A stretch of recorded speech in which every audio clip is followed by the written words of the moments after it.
प्यारे बच्चों, आज हम छंद के विषय में पढ़ेंगे। छंद परिचय के बारे में पढ़ेंगे। जो हमारा सरस्वती वंदना है उस पे देखते हैं हम कि उसमें कौन सा छंद लगा हुआ है। आइए, शार्दुल विकृत छंद में सरस्वती वंदना जो हमारी गाई जाती है उसके बारे में पढ़ते हैं। मैं हूँ प्रीतम सिंह, राजकीय उच्च विद्यालय चेष्टा के अंदर। मैं बताने से पहले सरस्वती वंदना जो प्रत्येक स्कूल में, प्रत्येक विद्यालय में भारत के गाई जाती है, भारत में ही नहीं अपितु इससे बाहर भी गाई जाती है। तो मॉर्निंग असेंबली में गाई जाती है। जैसे इसमें प्रयुक्त छंद है शार्दुल विक्रीडितम। शार्दुल विक्रीडितम छंद इसमें सरस्वती वंदना में प्रयुक्त हुआ है। प्यारे बच्चों, इसमें शार्दुल विकृत छंद के अंदर हमने 12 अक्षरों के पश्चात यति करनी है। यति मीन्स विराम देना है, हल्का सा ठहराव, उसके बाद 7 अक्षर के पश्चात। ये दोनों उदाहरण सरस्वती वंदना के जो भी है ये इसमें शार्दुल विकृत छंद के अंदर आते हैं।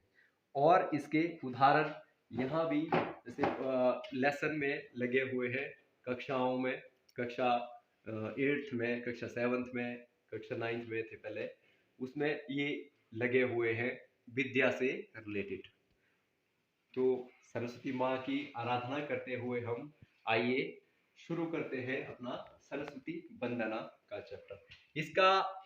इसका गायन का है कि सरस्वती वंदना को हम गाते कैसे हैं। जैसे मैं गाता हूं इसको।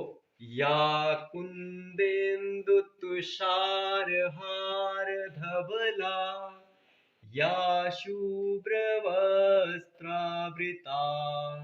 जैसे हमने धवला पर थोड़ा सा यति किया, विराम किया।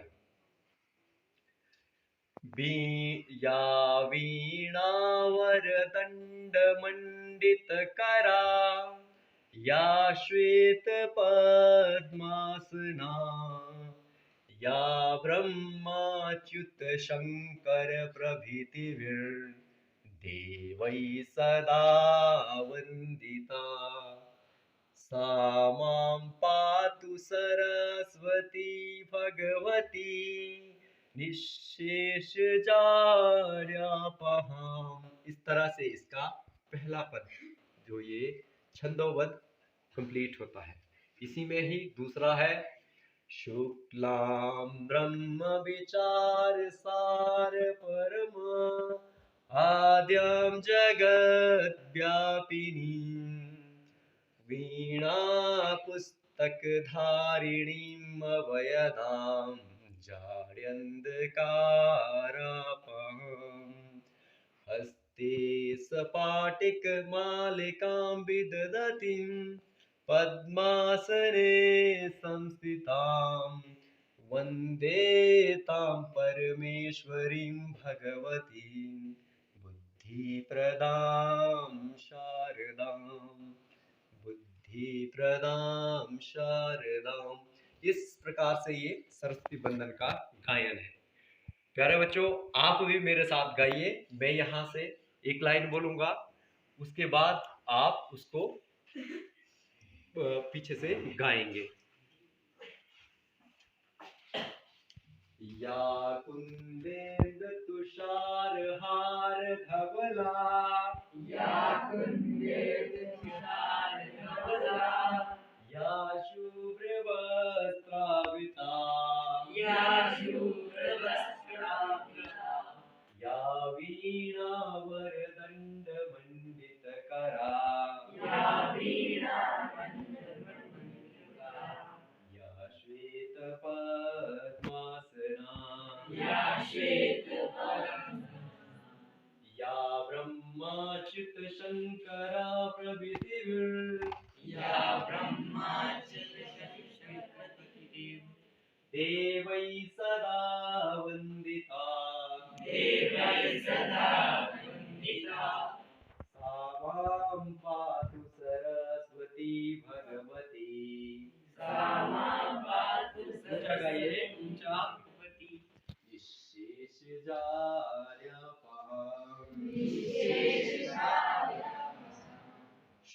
शुक्लां ब्रह्म विचार सार परमां आद्यं जगद्व्यापिनीं वीणा पुस्तकधारिणीं वयदां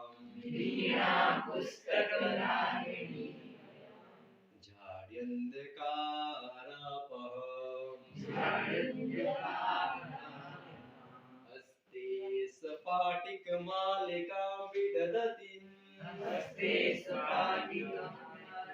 थोड़ा सा बच्चों को भी लो पद्मासने संस्थितां वन्दे तां परमेश्वरीं भगवती बुद्धिप्रदां शारदां बुद्धिप्रदां शारदां।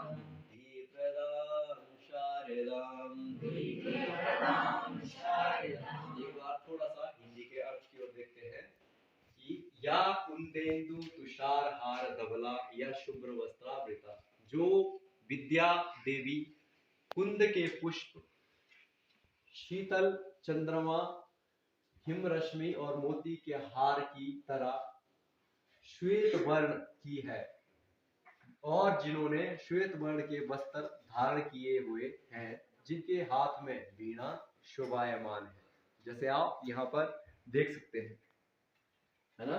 इसमें देखिए, आप देख रहे हैं वीणा हाथों में है ना, तो श्वेत वस्त्र धारण किए हुए हैं। उसके आगे चलते हैं, या ब्रह्मा च्युत शंकर प्रभृति देवी सदा वंदिता सामाम पातु सरस्वती भगवती निशेष जाड्यम पहा, और जो श्वेत कमल पर विराजमान है, तथा ब्रह्मा विष्णु और महेश और सभी देवता जिनकी नित्य वंदना करते हैं, वही अज्ञान के अंधकार को निशेष जड़ता से, हमारे को अज्ञानता से दूर करके जो है प्रकाश की ओर ले जाने वाली माँ भगवती की प्रार्थना करते हैं हम कि हमारी रक्षा करें। अगला है शुक्ला ब्रह्म विचार सार परम आद्याम जगत व्यापिनी वीणा पुस्तक धारिणी अवयदाम जाड्या अंधकार अहम हस्ते स्फटिक मालिकां विदधति पद्मासने संस्थिता वंदे तां परमेश्वरी भगवती बुद्धि प्रदां शारदा। इसमें भी वंदना की गई है छात्रों के द्वारा, या जो भी इसकी स्तुति करता है उसके द्वारा। शुक्ल वर्ण वाली संपूर्ण जगत में व्याप्त महाशक्ति ब्रह्मा स्वरूपिणी आदि शक्ति पर ब्रह्मा के विषय में किए गए विचार एवं चिंतन के सार रूप परम उत्कर्ष को धारण करने वाली, सभी भयों से मुक्त करने वाली, अंधकार के अज्ञान के अंधकार को मिटाने वाली, हाथों में वीणा स्फटिक की माला, जैसे आप देख रहे हैं इसमें वीणा स्फटिक की माला धारण करने वाली और पद्मासन पर विराजित, बुद्धि प्रदान करने वाली, सर्वोच्च ऐश्वर्य से अलंकृत मां भगवती शारदा को मैं वंदन करता हूं या नमस्कार करता हूं। प्रयुक्त छंद की बात करते हैं। इसमें प्रयुक्त छंद है हमारे पास शार्दुल विक्रीडित। छंद का लक्षण है सूर्यश्वैरयदीमा सजौ सतत गाह शार्दुल विक्रीडितम। जैसे इसके जो गायन का सुर है वही इस लक्षण में घटता है। और हम बात करते हैं, इसको हम घटाएंगे तो परिचय इसमें देखिए, जैसे मैंने यहाँ पर किया हुआ है, या कुंदेन्दु तुषार हार धवला या शुभ्र वस्त्रावृता, ये पहली लाइन का है, यहाँ से जैसे हमने लिया है इसमें। तो इसमें हमने देखा कि शुरू में लघु होने, दीर्घ होने के कारण यहाँ पर हमारे पास दीर्घ वर्ण आ गया, दीर्घ हो गया। दूसरा क में आगे वाला न मिलने से क्या हो गया, ये भी दीर्घ हो गया। तो इसमें दीर्घ का चिन्ह हमारे पास एस होता है, लघु का चिन्ह आई होता है। दीर्घ का चिन्ह हमारे पास क्या होता है, एस होता है। लघु का चिन्ह जो भी लघु वर्ण है, ह्रस्व वर्ण है, उसका हमारे पास आई है, तो वैसे ही हमने इसमें दर्शाया हुआ है।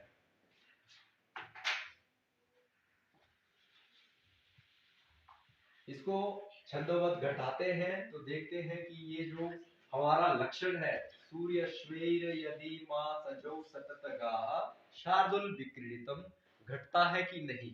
जैसे यहाँ पहली लाइन में यहाँ तक हमारे पास एक तीनों दीर्घ आने के कारण हमारे पास मगन हो गया, सर्वगुरु मगन में रखा जाता है। उसके बाद हमारे पास ह्रस्व है, आई का चिन्ह हो गया, तुषार आई का चिन्ह हो गया, रस्व है, और तू और शार जो है इसमें अ की मात्रा आने के कारण क्या हो गया, दीर्घ हो गया, इसलिए अंत दीर्घ होने के कारण ये हमारे पास सघन हो गया। आगे है र, लघु है, ह में आ की मात्रा मिल गई, दीर्घ हो गया, र है, लघु है, तो ये हमारे पास मध्य गुरु होने के कारण जगन हो गया। जैसे यहाँ पर आप देखेंगे 8 गण चिन्हों द्वारा दिखाए जाते हैं, तो वो चिन्ह ये है, भ ज स य र त म और न। कहने का तात्पर्य ये है इस सूत्र में, भगन होगा आदि गुरु, पहले एस का चिन्ह आएगा। जैसे हमने बताया कि दो चिन्हों के द्वारा हम जो छंदों में इनको देखते हैं कि कौन सा वर्ण गुरु है, कौन सा वर्ण लघु है। तो आदि गुरु होने पर हमारा भगन होगा, जगन होगा, मध्य गुरु, यही एस का चिन्ह बीच में चल जाएगा, तो ये हमारा जगन हो गया मध्य गुरु के अंदर। सगन होगा अंत गुरु, आई आई एस, गुरु यहाँ पर अंत में है, तो ये सगन में रखा जाता है। यगन देखेंगे आदि लघु, आदि लघु, सर्वप्रथम लघु का चिन्ह क्या बताया था, आई, तो आई अगर पहले होगी तो उसको हम आदि लघु में वो रखेंगे, तो वो यगन माना जाएगा। रगन मध्य लघु, ये आई का चिन्ह बीच में चला जाएगा, जैसे आप देख रहे हैं यहाँ, तगन अंत लघु, एस एस आई, लघु का चिन्ह सबसे अंतिम में जिस भी इसमें आए श्लोक में, जो भी छंद में, तो उसको हम तगन में रखते हैं। मगन सर्वगुरु, एस एस एस, जितने भी इकट्ठे आएंगे तीनों, तो ये हमारे सर्वगुरु में रखेंगे। इसको हम कौन से गण में रखेंगे, मगन में। नगण सर्व लघु, आई आई आई, तो इसमें हम नगण में रखेंगे। सारे हमारे पास इसमें जाएंगे, बोलते हैं लघु में। तो वैसे ही आगे चलते हैं, धबला। यहाँ पर देखिए आप, ह्रस्व है, आई का चिन्ह आ गया, ब है, ये भी ह्रस्व है, आई का चिन्ह आ गया, ल में आ की मात्रा मिलने से ये दीर्घ हो जाता है। अगर हमारे पास अंत गुरु आता है, तो अंत गुरु हमारा सगण में है, जैसा चार्ट में लिखा हुआ है। आगे देखिए, या शुभ्र वस्त्रावृता, यहाँ तक हमारे पास 12 अक्षर हो गए, तो यहाँ पर एक यति है। यति मीन्स, यति का मतलब है विराम, हल्का जैसा ठहराव, उतना विराम भी नहीं कि पूरा ही फुल स्टॉप करना है, नहीं है ना। जब हम कोई चीज को बोल रहे हैं लंबे उसके प्रवाह में, तो वहां पर हल्का सा विराम होता है। कैसे, या कुंदेन्दु तुषार हार धवला, या शुभ्र वस्त्रावृता, कहने का मतलब है, तात्पर्य कि हमने यहाँ पर हल्का सा विराम लिया। जो ये हल्का सा विराम था हमारा, ये हमारा यति कहा जाता है। ठीक है, तो 12 अक्षर के बाद यति। ये कैसे पता चला हमारे को कि 12 अक्षर के बाद यति होगी? यहाँ पर जो इसका लक्षण है, देखिए लक्षण है सूर्य अश्वै यदि। सूर्य किसको कहा गया है? आदित्य को कहा गया है। आदित्य हमारे पास 12 है, ठीक है। अश्व, अश्व हमारे पास 7 है, अश्व तो 7 है। इसी क्रम से हम इसमें शार्दुल जो विक्रीडित छंद है हमारा, इसमें हम यति करते हैं 12 अक्षर के बाद। यहां से चलेंगे, या कुंदेन्दु तुषार हार धवला, यहाँ पर हल्का सा विराम, उसके बाद 7 अक्षर जो लास्ट वाले बचते हैं, या शुभ्र वस्त्रा वृता, फिर यहाँ पर विराम। ठीक है, इसी तरह से लक्षण में कहा गया है सूर्य अश्वैर यदि म सजौ सततगाः शार्दुल विक्रीडितम्। चलिए आगे चलते हैं, अगली पंक्ति को लेते हैं। जैसे या वीणा वरदंड मंडितकरा या श्वेत पद्मासना, इस लाइन को लेते हैं, पंक्ति को। या वीणा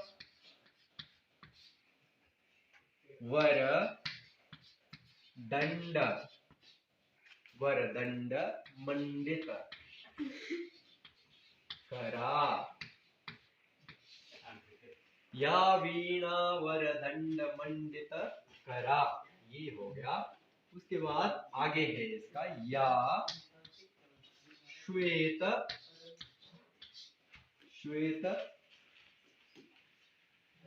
पद्मासना। वैसे ही प्यारे बच्चों, जैसे हमने शुरू वाली लाइन में घटाया है, वैसे ही इसमें भी घटेगा। उसी छंद के तहत, उसी छंद में भी हमारी ये वाली पंक्ति आती है। चलिए हम देखते हैं इसको घटा के।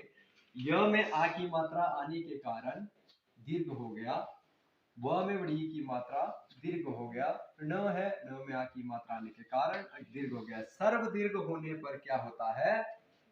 सर्व दीर्घ होने पर हमारा कौन सा है? मगन। कौन सा है?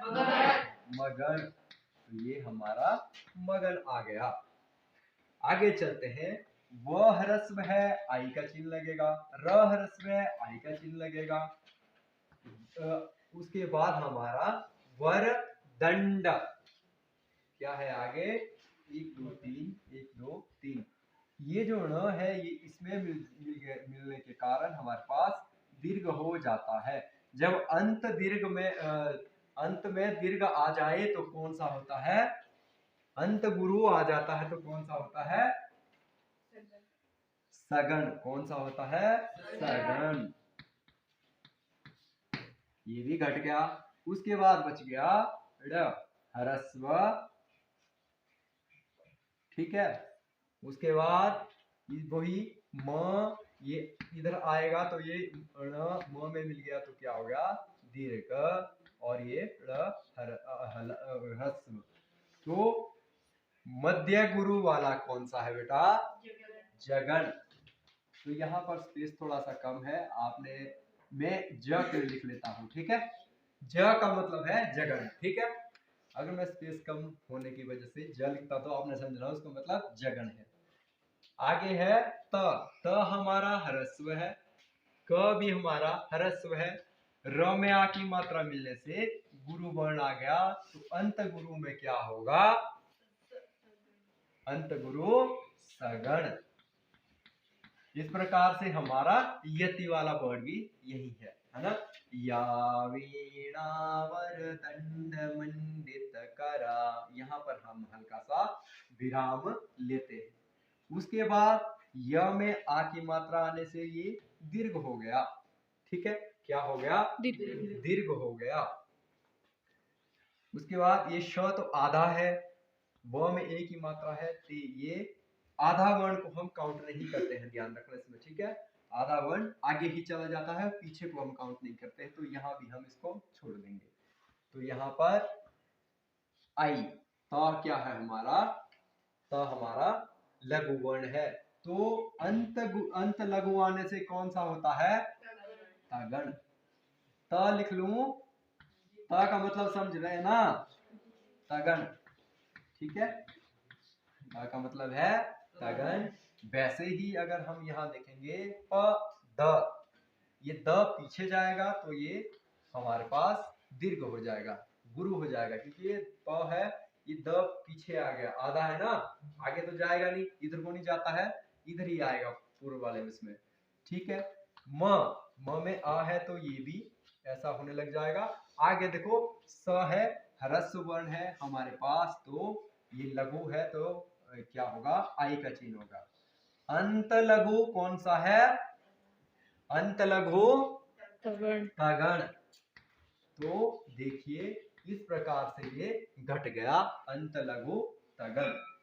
एक बच गया हमारे पास न, उसमें भी लगी है आ की मात्रा, तो क्या हो जाएगा, गुरु वर्ण जब होता है तो गुरु वर्ण एक ही रहेगा। यही इस शार्दुल विक्रीडित छंद के लक्षण का जैसे इसमें लक्षण में बताया गया है कि हमारे पास क्या रहेगा, मगन रहेगा, सगन रहेगा, जगन रहेगा, उसके बाद सगन रहेगा, दो तगन रहेंगे, त है ना, जैसे इसमें लक्षण में है त तो दो तगन रहेंगे, ग एक गुरु, जैसे एक गुरु यहाँ पर अंतिम में बताया है, वैसे ही यहाँ पर देखो पहले वाला लाइन के इसमें भी एक गुरु बच गया, इस लाइन में भी, इस पंक्ति में भी एक गुरु बच गया। ठीक है बेटा। वैसे ही सरस्वती वंदना के अगले इसमें देखेंगे हम, तो अगली पंक्ति ले लेते हैं, या ब्रह्म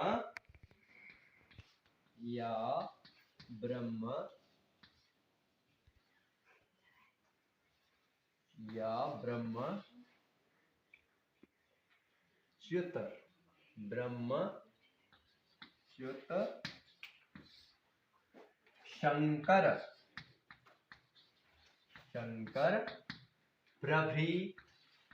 प्रभृतिभिर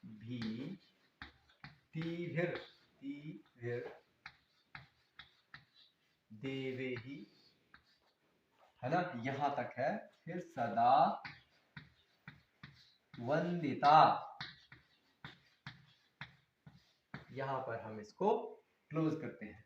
ठीक है। इसमें भी या ब्रह्माच्युत शंकर प्रभृतिभिर देवै सदा वंदिता, 1 2 3 4 5 6 7, यहां पर इसकी यति है। ठीक है। क्यों यति है, यहां पर देखो प्रभृतिभिर, र जा रहा ना, ऊपर लिख लिया हमने र, है ना, र कहाँ लिखा है, आधा ऊपर लिखा है। जब ये कट जाएगा यहाँ पर तो ये र विसर्गों में परिवर्तित हो जाता है, इकट्ठा लिखेंगे तो ये ऊपर चला जाता है, जैसे हमने पीछे ग्रामर में पढ़ा हुआ है। आप देखो बच्चों, इसी को भी घटा लो, दीर्घ यह है, ब र ह जुड़ गया इसी में ही, तो ये भी दीर्घ हो गया। उसके बाद ब्रह्म च आधा है ना, ये च म में आ जाने के कारण सर्व गुरु होंगे तो कौन सा आता है, मगन, म लिख लो। चलो यहाँ है स्पेस हमारे पास, च्युत च बच गया, ये तो च तो सॉरी निकल गया, य में ऊ की मात्रा लगी हुई है, ये भी छोटी है इसलिए ये ह्रस्व होगा, आगे भी ह्रस्व होगा। शंकर है ना, शंकर ये दीर्घ जाएगा। ठीक है। उसके बाद अंत गुरु होने के कारण कौन सा होता है, सगण, तो मैं शॉर्ट में स लिख रहा हूं। ठीक है। क र, तो क हलंत है, र भी र में प और र, ये र इधर आएगा तो ये क्या हो जाएगा, दीर्घ हो जाएगा, ये हलंत हो जाएगा, क्या बोलते हैं, ह्रस्व हो जाता होने के कारण, ह्रस्व होने के कारण ये क्या रह गया हमारे पास, मध्य गुरु होगा तो कौन सा आएगा, जगन, ज लिख लूं, चल पड़ेगा, दिख रहा है ना आपको। यहां तक हो गया। भी है ना, भी ती देखेंगे हम तो इसमें भी क्या होगा हमारे पास, ह्रस्व होगा, ह्रस्व हो गया। द, यहाँ पर द ऊपर है मात्रा तो ये दीर्घ होगा, अंत गुरु होने के कारण क्या होगा, सगन, सा लिख लेते हैं। उसके बाद ब, 1 2 3 4 5 6, द 1 2 3, यहां पर बच गया, ये दीर्घ होगा, ये भी दीर्घ होगा, ये ह्रस्व होगा, तो ये क्या हो गया हमारे पास, ये हो गया हमारे पास अंत लघु है तो तगण, अंत लघु का क्या लक्षण है, तगण। उसके बाद दीर्घ, ये भी दीर्घ, अंत लघु होने के कारण 2 तगण 1 गुरु, गुरु वर्ण है हमारे पास, तो ये जाएगा एस में। तो इस प्रकार से आपने देखा कि हमने जो सरस्वती वंदना है उसके पहले जो हमारा ये पहले पद की 3 पंक्तियों को घटाकर देखा, तो इसमें ये शार्दुल विक्रीडित छंद का लक्षण का जो बैठ रहा है ठीक घट रहा है। आगे मैं मिटा दो इसको मिटा देता हूं अगली वाली लाइन लिखने के लिए, ठीक है। अगली वाली लाइन लिखने के लिए हमारे को ये मिटाना पड़ेगा। सा माम पातु, सा माम पातु सरस्वती, सरस्वती भगवती, फिर क्या है आगे भगवती, उसके बाद है विशेष जाड्य, निशेष विशेष जाड्य, जड़ता को है ना, विशेष जाड्य पहा। एक्चुअली में यहाँ पर इसको अलग करेंगे तो अपहा, अपहा है ना। इसको भी अगर हम तोड़ेंगे तो वैसे ही शार्दुल विकृत छंद के लक्षण से घटाएंगे। सूर्यश्वैर्यदीमा सज सज सजौ सतत गा। देखिए घटता है कि नहीं। स में आ की मात्रा दीर्घ हो गया, म दीर्घ हो गया, पातु ये भी दीर्घ हो गया, दीर्घ हो गया। तो यहाँ पर सर्व दीर्घ होने से क्या होता है गण मगन। उसके बाद ह्रस्व है तो आई का चिन्ह आएगा, ह्रस्व है तो आई का चिन्ह आएगा, आई नहीं आएगा क्योंकि स है, र आई ही आएगा। सर यहाँ दीर्घ आएगा क्योंकि र में स मिलेगा। तो अंत गुरु होने के कारण कौन सा है, अंत गुरु। पातु सरस्वती भगवती निशेष जाड्य पह। इसमें हम घटा रहे हैं 3 पंक्तियां पहले जो घटाई उस हिसाब से।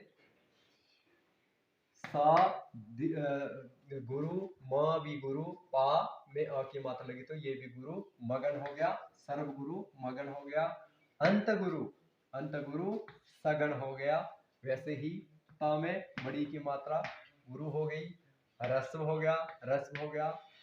आदि गुरु कौन सा है, आदि गुरु में कौन सा बैठेगा, नहीं यहाँ पर आना था, ये दीर्घ जाएगा क्योंकि ग आधा है ना, ये इधर जाएगा, ये बैठेगा इधर। एस एस आई जगन, 1 2 तीसरा था ना ये, 1 2 यहां से था, सॉरी ये है 1 2 ये होगा है ना।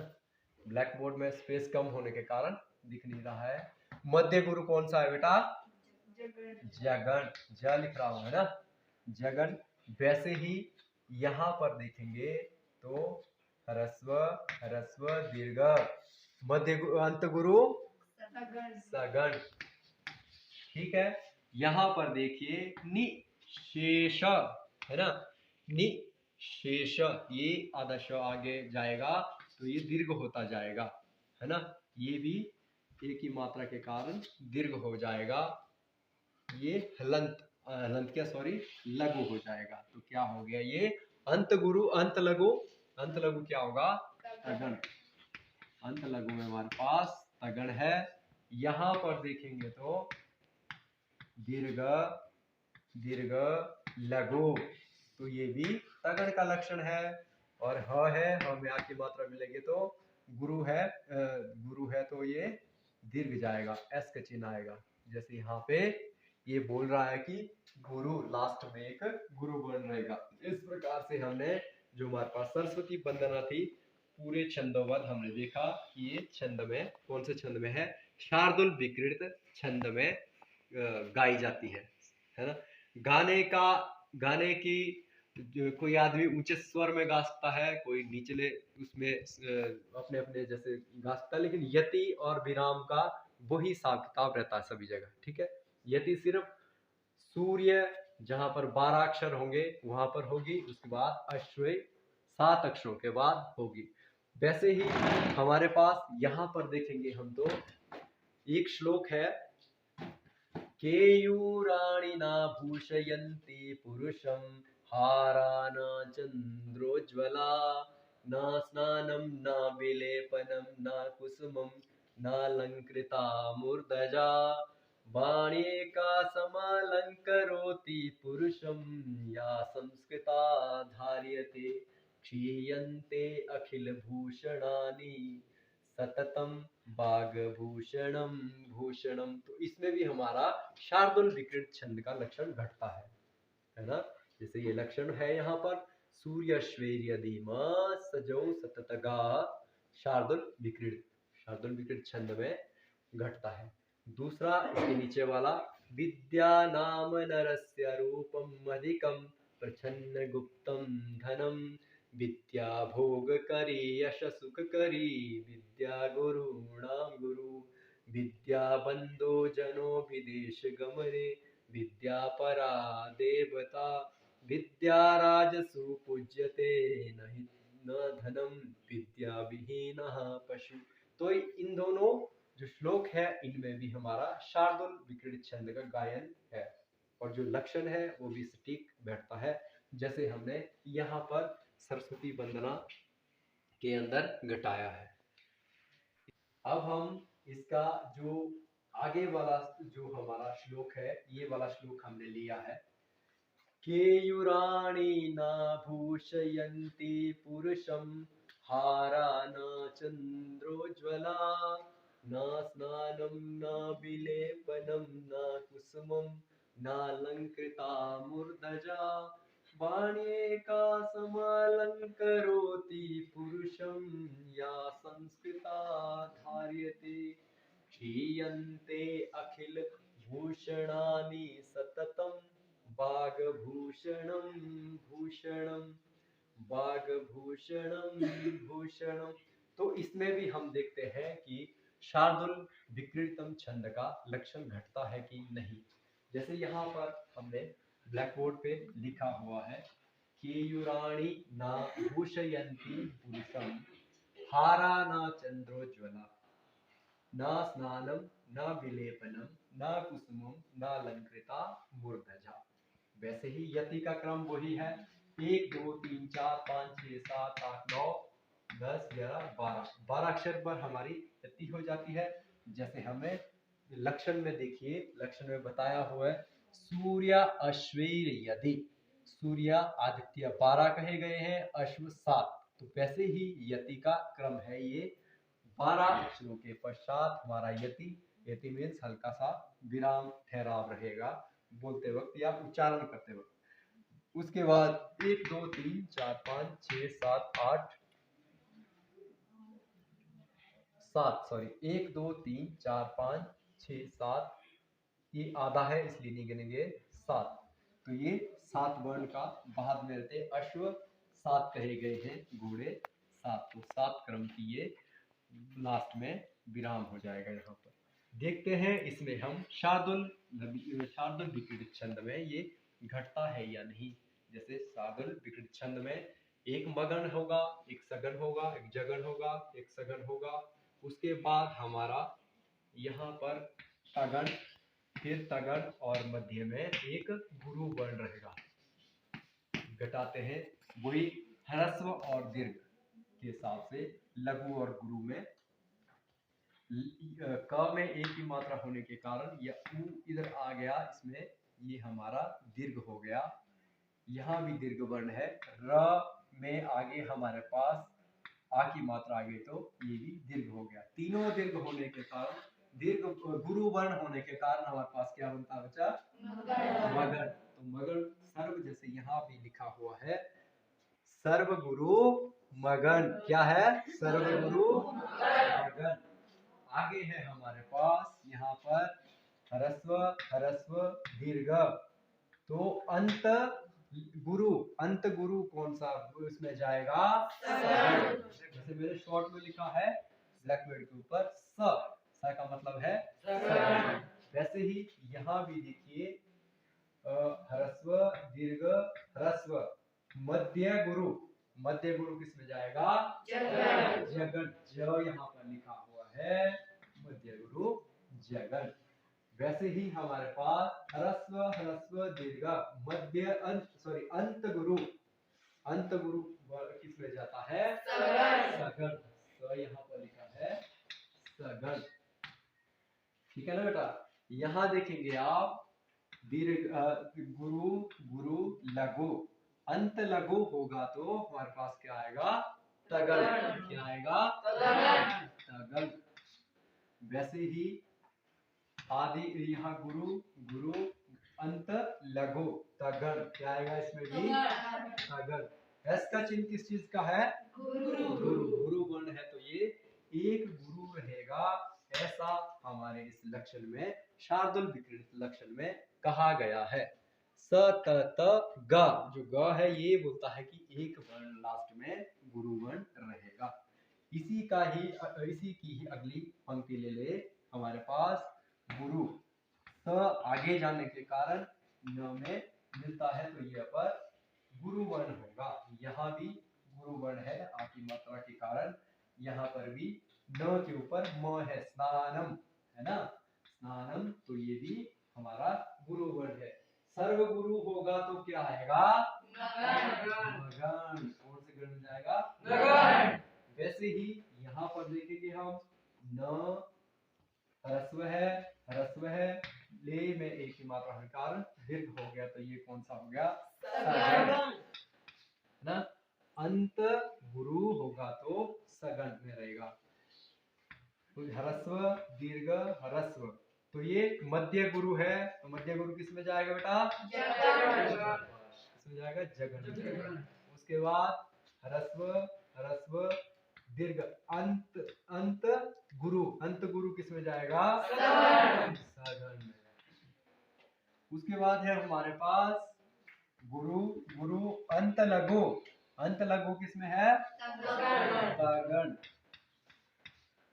उसके बाद है हमारे पास गुरु गुरु वर्ण और ह्रस्व, अंतिम ह्रस्व, अंत लघु किस में जाएगा? तगण। और लास्ट में एक गुरु वर्ण बचेगा, जैसे यहाँ पर बचा था, है ना। छंद जो लक्षण है इस छंद का, शार्दूल विक्रीडित का, वो बोलता है कि अंतिम में एक गुरु वर्ण रहेगा। ठीक है, तो इस प्रकार से हमारा ये छंद परिचय में शार्दूल विक्रीडित छंद का जो अगला उदाहरण था ये हमने आपको बताया। इसी से रिलेटेड आप दूसरे इसको भी घटा सकते हैं। विद्या नाम नरस्य रूपम अधिकम छन्न गुप्तम धनम, ये भी शार्दूल विक्रीडित छंद का ही उदाहरण है। अगर आप इसको घटाएंगे तो ये अपने आप इसी क्रम में आपके पास घटता जाएगा। ठीक है प्यारे बच्चों, कल मिलते हैं नए विषय के साथ।